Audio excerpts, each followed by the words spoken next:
நாட்டில் ஒரு அனுமன் நல்லவனை நான் அயைச்சு கோட்டி செய் என்றுரைப்பேன் கோமகனே உன் காலம். இது அகிலத்திரட்டு அம்மானை வாசகம்.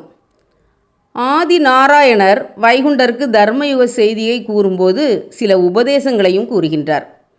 தர்மயுகம் மலர்வதற்கு முன்பாக என்னென்ன சம்பவங்கள் இந்த பூலோகத்தில் நடைபெறும் என்பதை அடையாளமாக கூறுகின்றார். அந்த அடையாளத்தில் ஒன்றுதான் இந்த வரிகளும். நாட்டில் ஒரு அனுமன். அனுமன் என்றாலே ஒரே ஒரு அனுமன் தான் உண்டு. அனுமனை அறியாதவர்கள் யாரும் இருக்க முடியாது.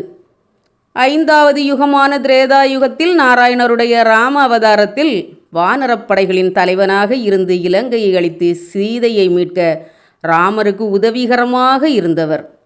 உலகம் போற்றி வணங்கும் அளவிற்கு பெயர் பெற்றவர். அனுமனுக்கு பல பெயர்கள் உண்டு. ஆஞ்சநேயர், மாருதி, வாயுபுத்திரர், சிரஞ்சீவி, இன்னும் பல பெயர்கள் உண்டு. இவர் வாயு பகவானின் அருளால் அவருடைய அம்சமாக பிறந்த காரணத்தால் வாயுபுத்திரர் என்று அழைக்கப்பட்டார். வாயுபுத்திரராக இருந்த காரணத்தால் பறக்கும் சக்தியை பெற்றிருந்தார். எனவேதான் அஞ்சனா தேவி இவருக்கு மாருதி என்று பெயர் வைத்து அழைத்தாள். இத்தனை பெருமைக்குரிய நல்ல அனுமனை நான் அயைச்சு என்று கூறுகின்றார்.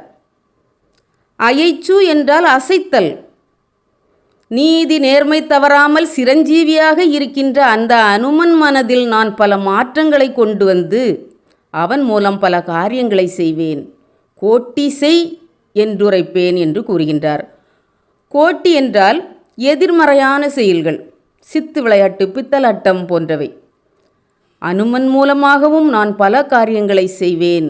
எதற்காகவென்றால் நடுத்தீர்ப்பு காலத்தில் தீயோரை அழித்து நல்லோரை தேர்ந்தெடுப்பதற்காக இதுபோன்ற சம்பவங்கள் நடக்கும்.